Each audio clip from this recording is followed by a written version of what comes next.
আসসালামু আলাইকুম গাইস। দেখেন গ্রামের মধ্যে গবাদি পশু পালন করা কত সহজ একটি বিষয়। এই দেখেন একটি গবাদি পশু গরু, তার সারাদিনে খাওয়ার কোনো টেনশন নাই, খাবারের কোনো টেনশন নাই। সারাদিন গ্রামে থাকবে, নানান জায়গায় ঘুরবে, আর মনে করেন যে সবুজ ঘাস, সবুজ সুন্দর একটা গাছ আছে আল্লাহ তাআলার নিয়ামত, সেই ঘাস খাবে, তার খাওয়ার কোনো চিন্তা নাই। আর শহরের মধ্যে এই গরু পালন করতে হলে তাকে সবুজ ঘাস কেটে আনতে হয়, ঘাসের খামার করতে হয়, ঘাসের ক্ষেত তৈরি করতে হয়। কিন্তু গ্রামের মধ্যে এই বিষয়টি করা লাগে না।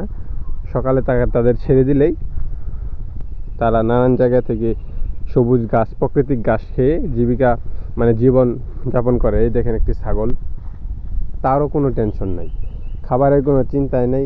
মালিক ছেড়ে দিয়েছে, সে সারাদিন ঘাস খাবে, ঘাস খেয়ে আবার সন্ধ্যায় আবার বাড়ি চলে যাবে। ওই দেখেন আরেকটি। আসলে গ্রামের মজাই আলাদা।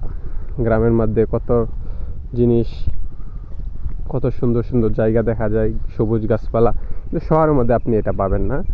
দেখেন আপনাদের আমি দেখাচ্ছি, আরও নানান ধরনের জিনিস আছে। ওই দেখেন আরেকটি সাদা গরু, তারপর মাঠে খালি শুধু গরু আর গরু।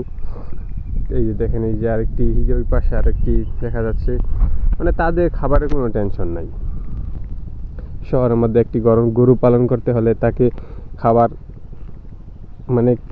তৈরি করে দিতে হয়, প্রস্তুত করে দিতে হয়, কিন্তু গ্রামের মধ্যে এটা করে দিতে হয় না। কত সুন্দর দেখেন।